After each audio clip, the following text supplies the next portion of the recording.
A oportunidade que nós temos de participar dessa reunião e cantarmos esse hino tão maravilhoso, né? Que fala do dia a dia, passo a passo, né? E aí, Marco Aurélio falou, mas não é esse o ponto. Mas eu tenho essa experiência de correr, viu, Marco Aurélio? Tive uma boa temporada aí, correndo São Silvestre, maratona, macro-maratona, essas coisas todas. Durante uns 13 anos, né? Eu me ingressei aí num clube chamado Clube da Corrida. E lá eu fiquei, fui aprender a correr lá, né? Tinha um professor, tudo, como que você dá os passos e todas aquelas coisas pertinentes à corrida, que um corredor deve saber como é que é.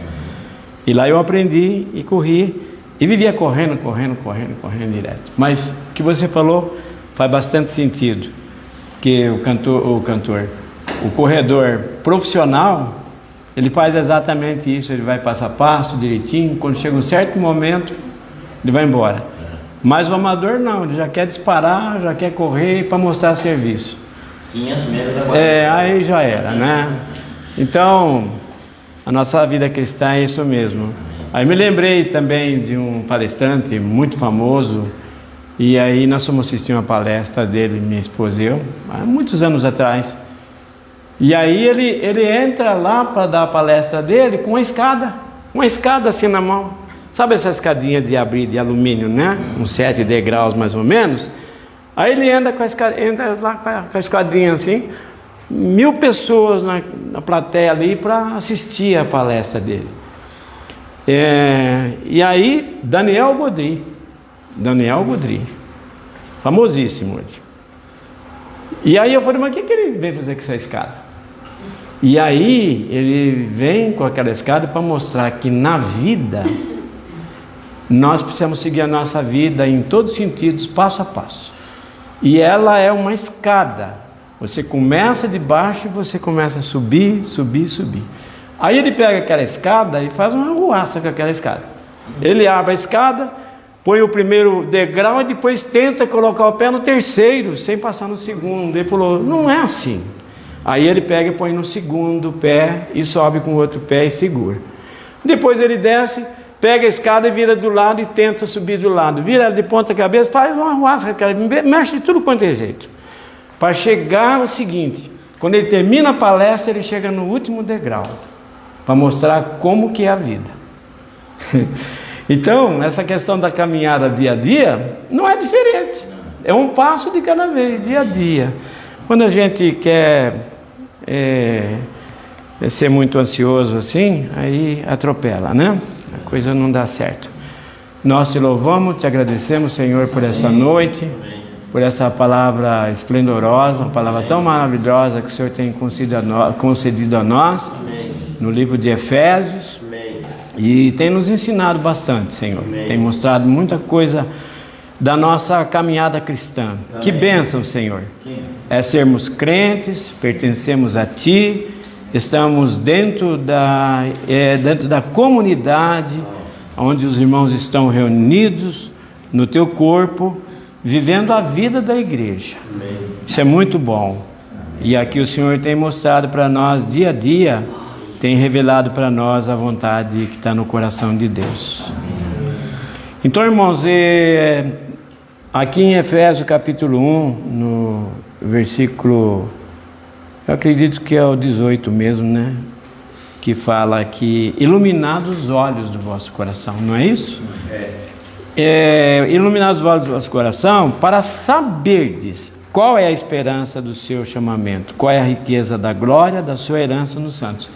Então esse versículo, ele foi falado aqui várias vezes e foi muito contundente a explicação.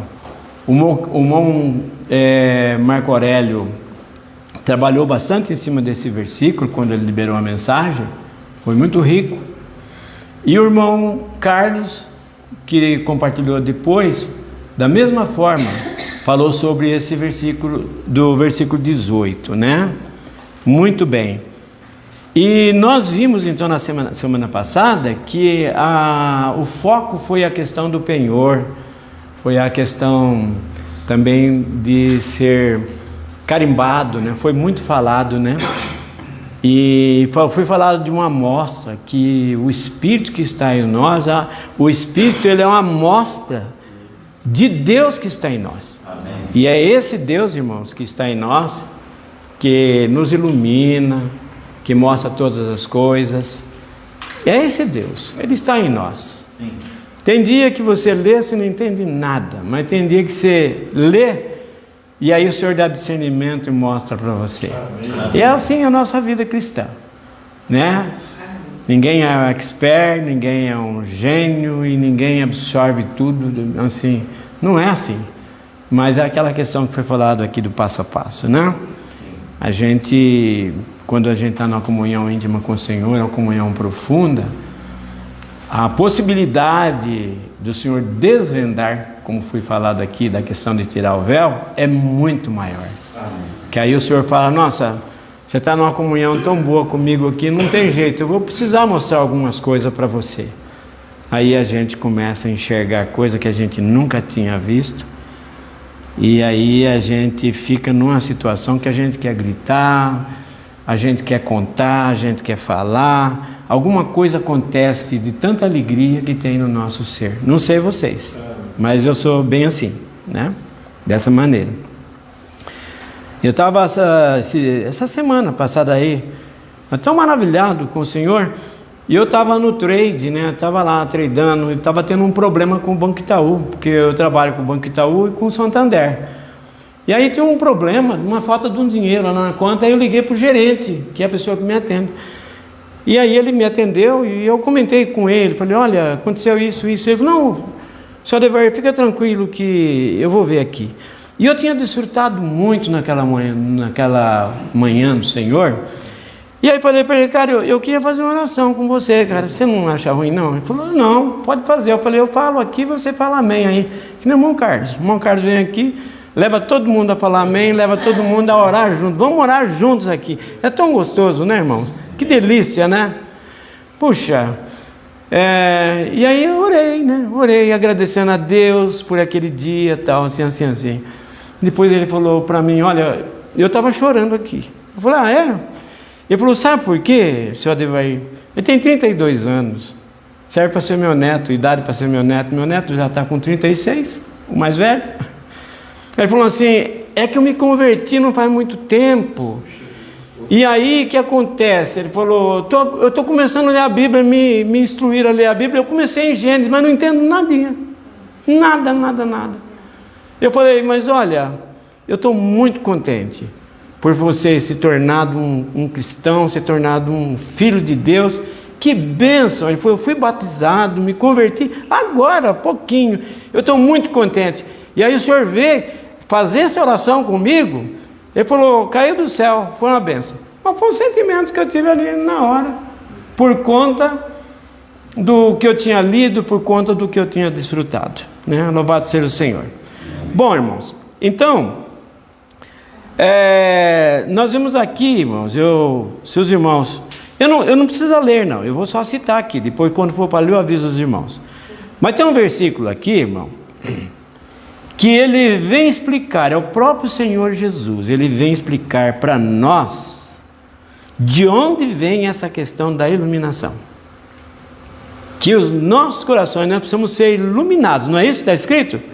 Né? Iluminados os olhos do vosso coração. E o Senhor Jesus explica que jeito que é isso. Essa semana, eu falei, eu vou colocar aqui na mensagem, eu vou ler para vocês. Não vou ler, eu vou citar. Então é o João, mas vocês anotem, é João 8,12. Depois vocês conferem, tá bom? Diz assim, ó, eu sou a luz do mundo. Eu sou a luz do mundo. Quem me segue não andará nas trevas. Pelo contrário, terá a luz da vida. Terá a luz da vida. Então, irmãos, essa iluminação não é algo assim no entendimento nosso intelectual, no nosso entendimento natural, né? É a própria vida de Deus iluminando o nosso ser. Então, irmãos, somente essa luz da vida, que é o próprio Senhor Jesus, que faz com que nós conseguimos conseguimos entender essa questão da iluminação, tendo em vista qual é a riqueza da glória, da herança. Porque essa que é a pergunta: qual é a riqueza? Para você saber qual é a riqueza, você precisa ser iluminado. E aí, se essa luz da vida, terão a luz da vida, não alumiar ou não iluminar, pode ficar tranquilo, que você não vai saber qual é a esperança. Não é isso? Compartilhando com os irmãos aqui. Quando um lavrador, por exemplo, ele vai plantar, ele tem que preparar a terra, né, Cido? Você e o irmão aqui sabe disso. E aí, e o Fabinho, né, Fabinho? Também. Aí ele prepara a terra dele. Aí eu pergunto para vocês, quando ele está preparando a terra, ele tem um objetivo, ele tem uma meta com aquilo ali. E ele já sabe até qual semente que ele vai colocar. Muito bem. Aí ele planta. Qual a expectativa dele? A expectativa é a esperança. Então a esperança dele, parece que ele está até vislumbrando, está até enxergando aquele milho, aquele algodão, aquele café, aquela planta linda, com os frutos maravilhosos. É assim que ele enxerga, não é isso? Muito bem. Aqui não é diferente. A nossa esperança é uma expectativa. E o que é que nós esperamos nessa expectativa? O que nós estamos aguardando? Não é? Então, essa questão da esperança, ela pode ser negativa ou positiva. Por quê? Se o lavrador não cuida bem, não trabalha bem, não labora, não faz direito, qual a esperança que ele vai ter? Ele fala: nossa, pisei na bola, esse negócio não vai dar certo, né? Mas se ele cuidou, ele foi uma pessoa diligente, sabe? A esperança dele é que realmente vai coadunar, aquilo vai harmonizar com o trabalho dele do dia a dia, com o labor dele, e ele vai ter uma bela colheita. Irmãos, a mesma coisa na vida cristã. No nosso viver cristão, se nós vivemos de acordo com a palavra de Deus, como cristão, dia a dia, passo a passo, qual que é a nossa expectativa, a nossa esperança? Então a nossa esperança, em primeiro lugar, é sermos ressuscitados, não é? Se nós partirmos daqui, dormirmos no Senhor, nossa esperança é o quê? Ser ressuscitado. Qual é a segunda? Encontrar com Cristo, para receber o galardão. E a nossa última expectativa dessa esperança é participar da Nova Jerusalém, como o corpo de Cristo, participar da Nova Jerusalém. Essa é a nossa esperança. Tem outros detalhes, né? Mas eu estou assim, pegando por alto para os irmãos entenderem essa questão de nós termos uma iluminação, uma revelação, que é a luz da vida, que é o próprio Senhor que vai nos mostrar, e que essa esperança, ela não é passiva, ela é ativa, porque você não espera com os braços cruzados. O lavrador planta, depois ele cruza o braço, não faz mais nada. Capaz, vai ter mato, vai ter um monte de problema, ele vai precisar laborar, trabalhar. Então o que acontece? Enquanto ele trabalha, enquanto ele é ativo, ele espera. É assim que funciona, é uma esperança ativa, dia a dia, trabalhando. Então dia a dia nós também laborando, em todos os sentidos. É em casa com a família orando, é na reunião da igreja, é ofertando, né? Ofertando, participando das reuniões, fazendo tudo isso que é necessário para a gente, baseado nessa esperança que é a expectativa. Muito bem. Então, irmão, o objetivo de Efésios, né, aqui, eu vou dizer para os irmãos, é garimpar. Eu vou usar essa palavra aqui, garimpar. Esse é o objetivo de Efésios. Porque foi o Cido que falou aqui um dia, né? Ele falou: olha, eu fiquei pensando, como é que você demora 1 ano para estudar 6 capítulos só? Ele falou: eu não consigo entender isso. Eu falei aqui dentro de mim, eu também não. Eu também não entendo. E eu acho que muitos irmãos também disseram a mesma coisa. Como? Eu vou falar para vocês então, que o objetivo de Efésios é garimpar. Como que é que se garimpa, hein? Vocês já ouviram falar em garimpar? É, Marco Aurélio? Eu já garimpei. Olha lá, ele sabe, ele pode falar. Fala só para nós aí. Pode falar, Marco, por favor, pode falar. Bom, tem caso, se for para procurar diamante. Vamos falar diamante. Você precisa abrir uma. Tá, pode falar. Obrigado. Se for pra... Vamos ficar bem quentinho assim, pertinho. Se for procurar diamante, Vai lá. você precisa abrir no caso lá tinha que abrir uma cata, tem duas maneiras. Uma cata que eles falam é um buraco. Sim. A terra, tira o cascalho, aquele cascalho depois é peneirado. Depois que você peneira aquele cascalho, você vai, se tiver diamante, a hora que você bate a peneira, ele vem para cima. Aí você tem uma pinçazinha, eles separa ele. A outra maneira é quando chove muito, no leito do rio, geralmente os diamantes rolam. Por causa da chuva, ela leva o cascalho. Vai no meio de uns pedriscos ali. Pega aqueles pedriscos, separa, faz aquele cascalho no monte dele. E ali eles vão separar também aquele cascalho, que chama de gorgulho lá, no interiorzão. Aí eles peneiram, mesmo processo, peneira. Se tiver diamante na peneira, ele vai sair naquela munhazinha de areia com pedrinha bem pequenininha. E a pergunta é a seguinte: e aí você faz isso, já pega o diamante rápido, o diamante aparece logo, é isso que acontece? É muito difícil de achar. Então tá. Então... Às vezes você garimpa não acha nada. Viu? Então, irmãos, o objetivo de Efésios é garimpar. É por isso que nós vamos demorar 1 ano em 6 capítulos, porque nós estamos garimpando. E aí, garimpando para encontrar o quê? Qual o diamante que nós vamos encontrar? Nós vamos conhecer Cristo melhor. Amém. Nós vamos encontrar Cristo dentro do livro de Efésios, que nós já estamos encontrando por conta desse garimpo. Louvado seja o Senhor. Então, irmãos, é o seguinte. Então, Efésios, capítulo 2, 12 a 13, diz que nós éramos pessoas sem esperança no mundo, né, irmão Carlos? Sem esperança no mundo. Era assim que a gente era, né? Mas aí a esperança nasceu. Por que a gente era sem esperança no mundo? Por quê? Diz que lá fala da comunidade de Israel e fala sem Deus no mundo, não é? Comunidade de Israel. Por que Paulo cita a comunidade de Israel? Porque a comunidade de Israel representava o reino de Deus na terra. Então na terra, até hoje acontece. O mundo é o reino de Satanás e a igreja é o reino de Deus. A igreja é o reino dos céus. Naquela época Israel representava o reino de Deus na terra. Por isso que ele falou fora da comunidade de Israel. Mas como Deus já vinha aliançando com o homem desde a época de Abraão, que Abraão foi circuncidado, que foi um sinal da aliança que Deus fez com Deus, com o homem. Então veio vindo até chegar Cristo. Quando chegou Cristo, quando o Senhor veio, nós também fomos circuncidados. Mas eu acho, não sei se foi Pedro, agora enroscou aqui, mas um dos dois falou assim: agora uma circuncisão vos salva, batismo, não do despojamento da carne. Por quê? A circuncisão é um despojamento da carne. Não do despojamento, mas de uma consciência pura para com Deus.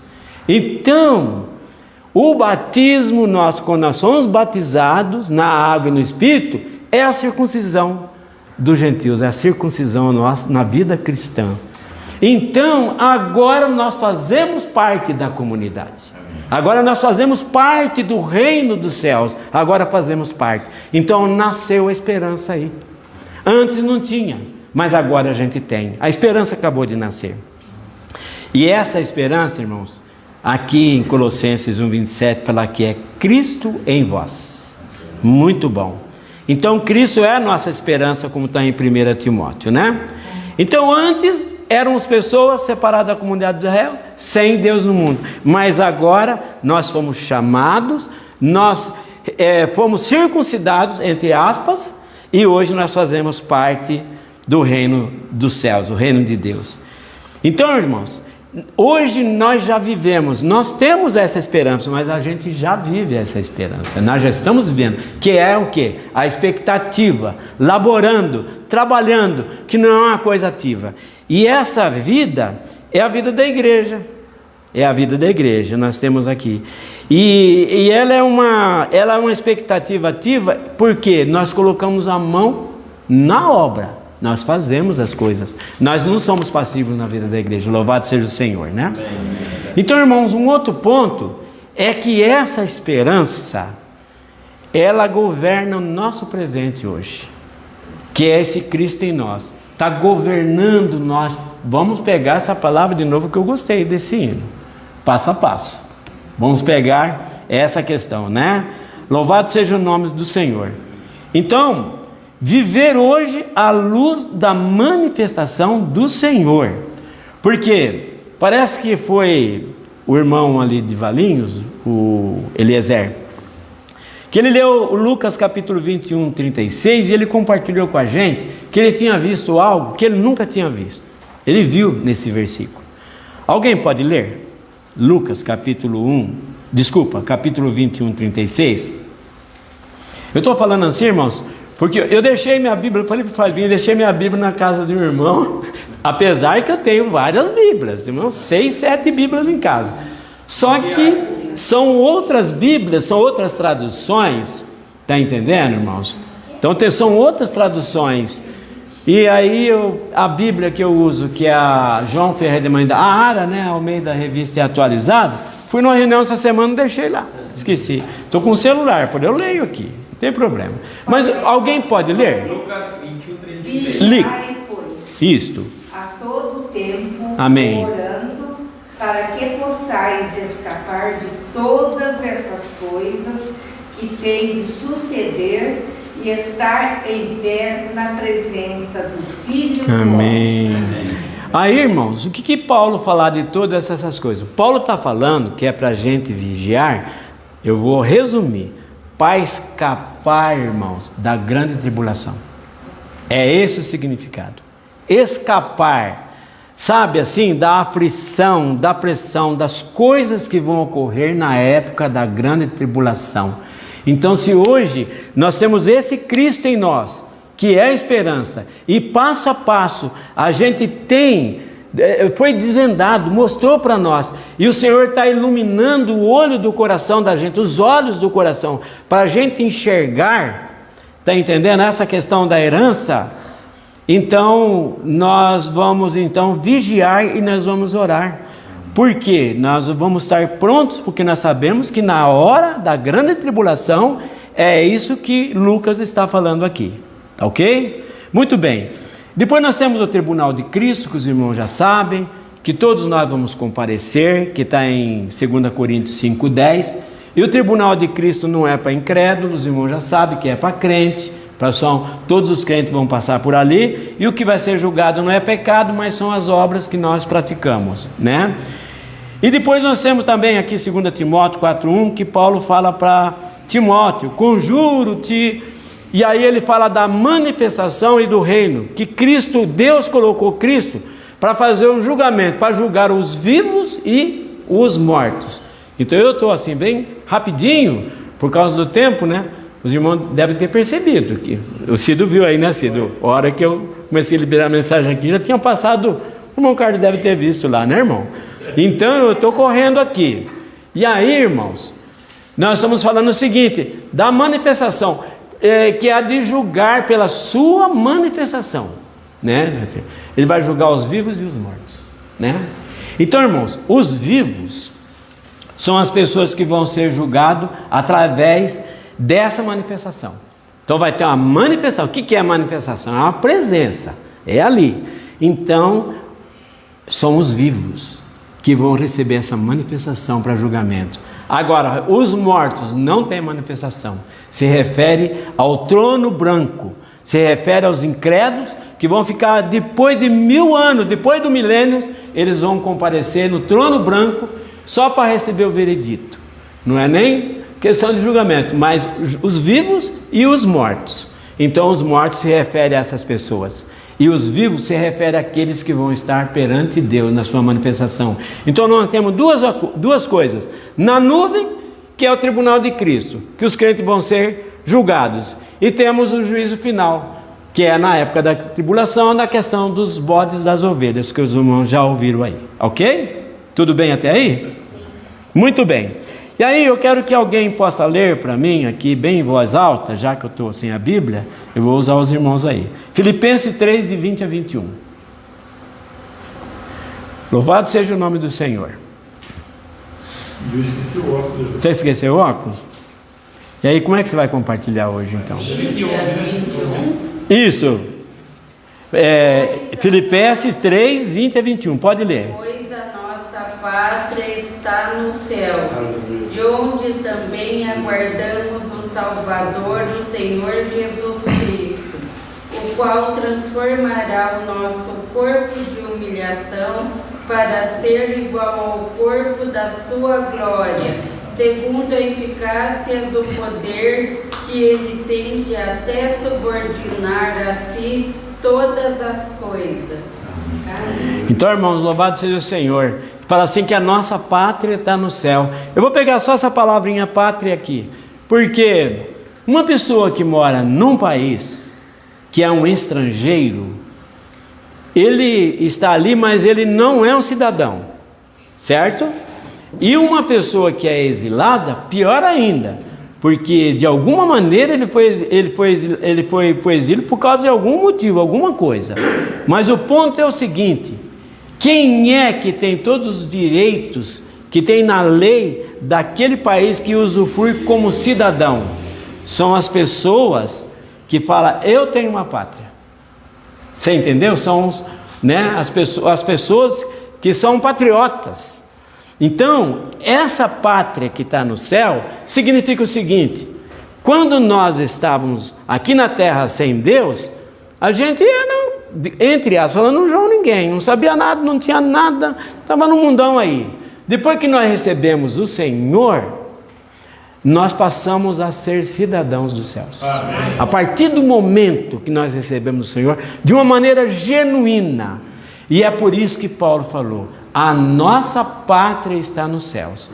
Então agora, nesse sentido, aqui na terra nós somos estrangeiros no mundo aqui. Estrangeiros, nós somos muito estranhos, as pessoas aí. Mas nós somos cidadãos dos céus. Porque nós recebemos o Senhor, né? Louvado seja o Senhor. Então agora, bem rapidinho, vamos falar sobre a salvação da alma e a esperança que nos desprende. A esperança que nos desprende. Nós não falamos da esperança agora há pouco? Pois é, nós temos uma esperança, nós falamos que a esperança é uma expectativa e que ela não é passiva, ela é ativa, não foi isso que nós falamos? Muito bem, se ela é ativa, ela vai desprender a gente. Desprender do quê? E aí nós vamos ler. Então alguém pode... não precisa ler por esse aqui, vou pedir para ler um outro.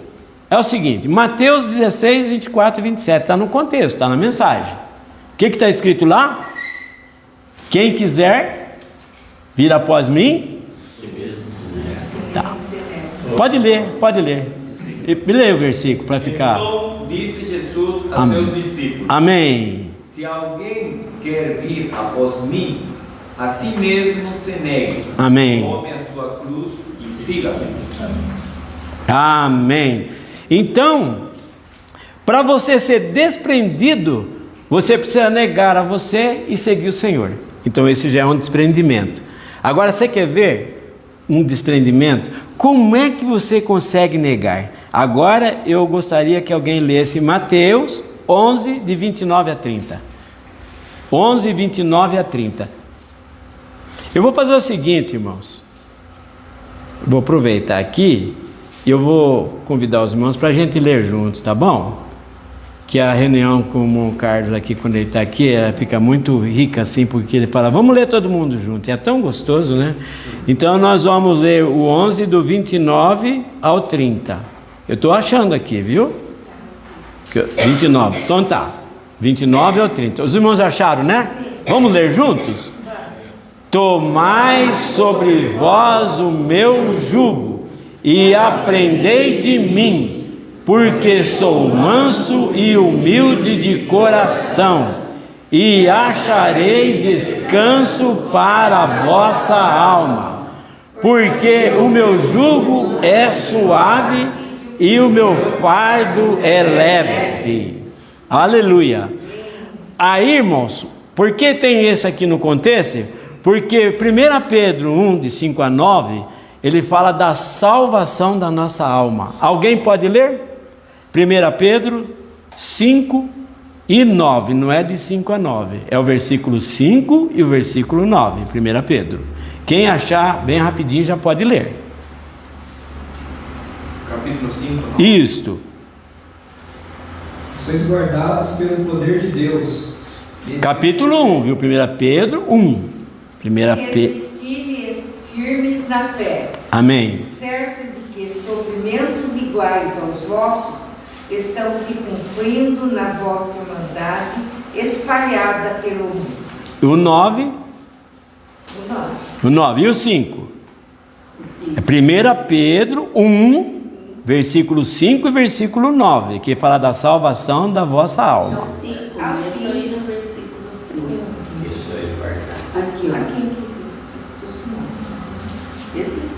Rogo Rogo igualmente aos jovens, sede submissos aos que são mais velhos, outros sim, no trato de uns com os outros, cingi-vos todos de humildade, porque Deus resiste aos soberbos, contudo, aos humildes concede a sua graça. Tá, eu vou ler para os irmãos então aqui, o versículo 5 diz assim: que sois guardados, quem está aí está me acompanhando, está certo aí?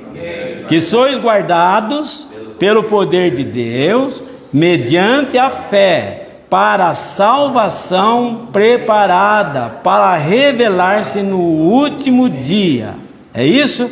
E aí vem o 9: obtendo o fim da vossa fé, a salvação da vossa alma. Certo? Aleluia. Então, irmãos, é o seguinte, vamos pegar Mateus, que nós falamos: tomai sobre vós o meu jugo, tá? Então, irmãos, Mateus, que fala o Senhor falou: vinde a mim todos que estáis cansados, não é isso, Fabinho? Sim. Vinde a mim todos que estáis cansados. Aí falou assim, ó, tem duas coisas, ó: tomai sobre vós o meu jugo, e ele fala do fardo, e ele fala assim, ó: aprendei de mim, que sou manso e humilde de coração. Irmãos, o que significa ser manso? Ser manso significa não discutir com ninguém, não revidar. Quando tiver oposição, você não discute. O Senhor falou: aprenda comigo que eu sou manso. O que significa? Quando você não revida, quando você tem algum problema, você está negando aquilo que nós demos. Segue-me, negue a si mesmo e siga-me. Então, para você negar, você primeiramente precisa ser manso. E isso você tem que aprender com o Senhor. Ele falou: e humilde de coração. O que significa ser humilde? Não é ser arrogante, orgulhoso, petulante, olhar por cima, se considerar melhor que os outros. Na vida da igreja nós somos todos iguais, somos um, louvado seja o Senhor. E o Senhor Jesus era essa pessoa. Então é outro item que a gente precisa aprender para negar a vida da alma. Para que Pedro falou aqui? Para a salvação de vossa alma. Sabe por quê, irmãos? Nós já fomos salvos do Espírito, não foi? Salvos no nosso Espírito, né? Salvação eterna. Dependeu de você alguma coisa? Como é que você salva? Você precisou fazer alguma coisa? Efésios aqui mesmo fala que essa salvação é dom de Deus, né? Não dependeu de nós, de nada. Então você foi salvo, né, Euribes? Foi salvo, muito bem. Eu pergunto para vocês: e quando o corpo da gente for glorificado, que nós falamos aqui hoje, quando você tem uma esperança de ser ressuscitado, quando isso que é corruptível se revestir da incorruptibilidade, quando você for ressuscitado, depende de você? Não depende de você, também depende do Senhor. Então a salvação eterna dependeu de quem? De Deus, não de você. E também, quando você for ressuscitar, não depende de você, depende de Deus. Mas agora a salvação da alma é com você mesmo, é nós mesmos. Percebe? Somos nós. Então, o objetivo da nossa fé daquilo que nós acreditamos, a fé objetiva desse Senhor que entrou em nós, o objetivo é a salvação da nossa alma. Porque a nossa alma, irmãos, ela é representada pelos 3 compartimentos, as 3 partes que representam a nossa alma. São as 3 partes, que é a mente, a vontade e a emoção. Então eles são para representar a nossa alma, e são elas que funcionam, entendeu? Que representa a pessoa. É aí que está o grande problema, porque não é fácil a gente ser manso e ser humilde de coração na nossa alma. A gente vira um animal selvagem, essa é a verdade. Então, irmãos, eu vou ler aqui para os irmãos. Então a nossa experiência, irmão, diária, né? Ela começa assim, ela começa na alma. Na nossa experiência diária é no nosso viver. Nós precisamos do Senhor no nosso viver. Depois ela passa pela cruz em Mateus. Negue a si mesmo, tome a sua cruz e siga-me. Depois nós temos esse jugo, que é o quê? O jugo é a vontade de Deus. Tomai sobre vós o meu jugo. Irmãos, jugo é fazer a vontade de Deus. Vocês lembram do jugo na roça, o que é, né? Você lembra? O que é? O que é? É uma canga, quando se trata, Marco Aurélio, de 2 animais. É uma junta de 2 animais, da mesma natureza. E quando é um animal só, que é o jugo, a gente chama de coaieira. Lembra disso? Você põe a coaieira aqui, aí coloca as correntes. E aquele animal, ele faz de acordo com o que o dono exige. O dono está fazendo, ele vai arar a terra, está entendendo? O animal vai obedecendo. Por quê? Ele é controlado por aquilo que está no pescoço dele. E aí o que acontece? O Senhor falou: vocês precisam tomar de mim o meu jugo. O meu jugo. Irmãos, isso é maravilhoso, porque o meu fardo é leve. Então o jugo, ele representa a vontade de Deus. Nós precisamos tomar a vontade de Deus sobre nós. E o jugo e o fardo, ele representa a nossa atividade, o nosso dia a dia, o nosso trabalho que nós fazemos para o Senhor. Então se a gente fizer as coisas sem tomar o jugo do Senhor, sem tomar a vontade de Deus e fizer pela nossa vontade, está me entendendo? O que vai acontecer? O Senhor falou: acharei descanso para a vossa alma. Então o cansaço não é físico. O cansaço, irmãos, é emocional. O cansaço é ali na mente. A pessoa deita e às vezes ele perde até o sono, tem insônia. Por quê? O problema dele não está no cansaço físico, está nas preocupações com as coisas da vida, com a vida. Então quando nós tomamos o jugo do Senhor, que é a vontade dele, e o fardo, que é leve, nós vamos achar descanso para a nossa alma. Por quê? Fazemos a vontade de Deus, e quando vamos efetuar o trabalho, que é a obra de Deus, nós dependemos do Senhor também. E aí fica leve para nós, né? Fica muito leve para nós. Louvado seja o Senhor. Então, eu quero aqui só encerrar dizendo o seguinte, sobre essa questão, que a esperança, ela produz, primeiramente, oração. Não é isso? Porque a gente não consegue entender essa questão de tudo que está lá em Efésios. A gente não consegue entender, né, irmão Carlos? Plenamente. Então a gente precisa de oração. Primeira coisa que a esperança produz, ela produz oração, que não é uma coisa passiva. Como é uma coisa ativa, você vai orar. Segundo, produz vigilância. Nós oramos hoje aqui, nós lemos aqui sobre a vigilância lá em Lucas, por causa daquele dia, né, que é a grande tribulação. Depois, nós também vamos ganhar com isso, vai ser produzida a questão do serviço, a questão da perseverança e também, acima de tudo, a volta do Senhor. Acima de tudo, em primeiro lugar aqui, a volta do Senhor. Então, irmãos, Paulo não termina a oração, essa oração que ele fez na esperança, ele não termina aqui. Ele continua mostrando como Deus torna essa esperança uma realidade. Como? Pela suprema grandeza do seu poder. Eu tomei muito tempo, mas não foi muito tempo, mas Irmão Carlos, misericórdia.